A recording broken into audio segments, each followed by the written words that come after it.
नमस्कार दोस्तों, दुनिया के विभिन्न धर्म स्थलों के चमत्कार इस टॉपिक पे आज हम बात करेंगे।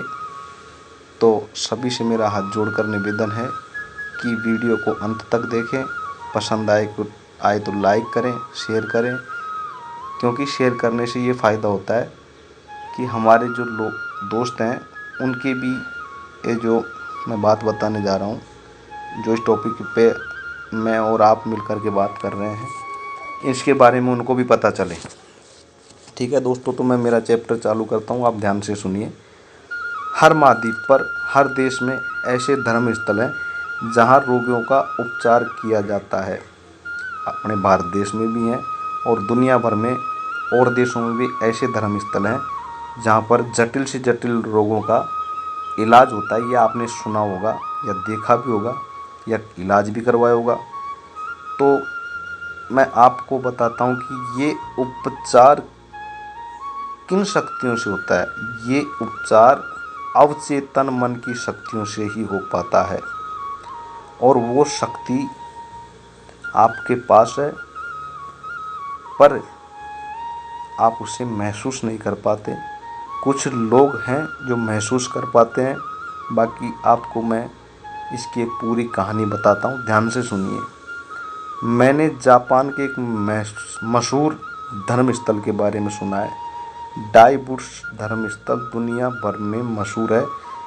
इसका मुख्य आकर्षण बुद्ध की कांसे की विशाल प्रतिमा है जो 42 फुट ऊंची है। इसमें बुद्ध हाथ बांधे बैठे हैं और उनका सिर गहन चिंतन के आनंद की मुद्रा में झुका हुआ है। चिंतन कर रखा है और आनंद की मुद्रा में नीचे सिर झुकाए हुए मूर्ति है। यहाँ मैंने देखा है कि युवा और प्रौढ़ मूर्ति के पैरों पर चढ़ावा चढ़ाते हैं। पैसे, फल, चावल, संतरे, अनेक तरह के फल, मोमबत्तियाँ, अगरबत्तियाँ लगाते हैं और अपनी मनौतियाँ मांगते जाते हैं। वहाँ एक लड़की थी जो आई और बुद्ध की प्रतिमा के चरणों में 2 मौसमी रख करके भगवान को धन्यवाद दे रही थी कि उन्होंने उसकी आवाज़ वापस लौटा दी, क्योंकि उस लड़की की आवाज़ कुछ दिन पहले चली गई थी। वो लड़की 2 साल मूक रही, उसके बाद उस धर्म स्थल पर आई जहाँ बुद्ध की प्रतिमा थी। उसके आने के बाद में उसकी धीरे धीरे आवाज़ लौट आई। आवाज़ लौट आने के बाद में उस लड़की ने भगवान को जाकर धन्यवाद कहने के लिए 2 मौसमी चढ़ा करके धन्यवाद कह रही थी।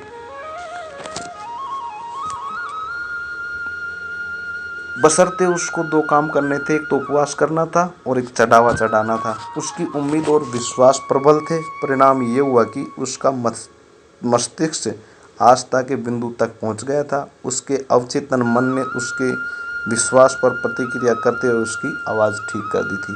अब आपको मैं दूसरी जो उदाहरण है, दूसरा उदाहरण उसको भी मैं समझाऊंगा।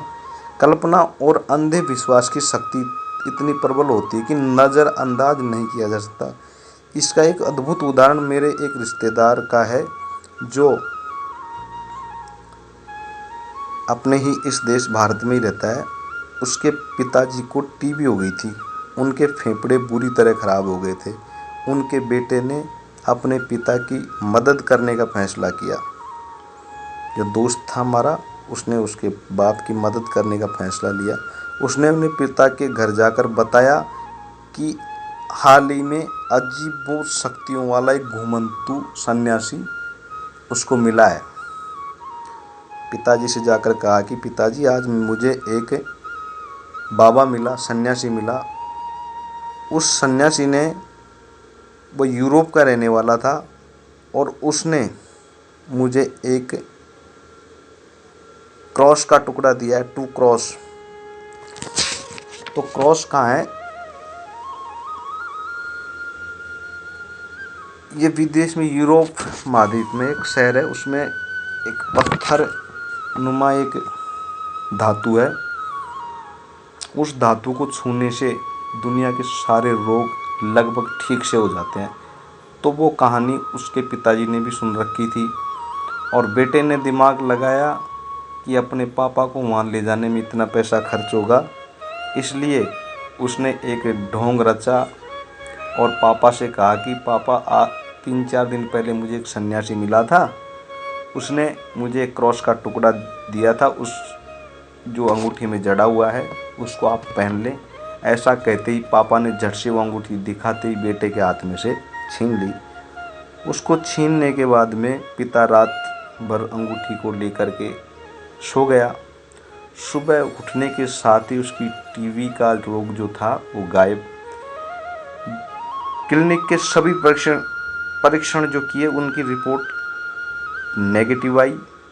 इस तरह के चमत्कार हर समय होते रहते हैं। इन चमत्कारों के बारे में सबसे महत्वपूर्ण बात यह है कि बेटे की जो ये कहानी थी आपको मैंने सुनाई वो मनगढ़ंत थी।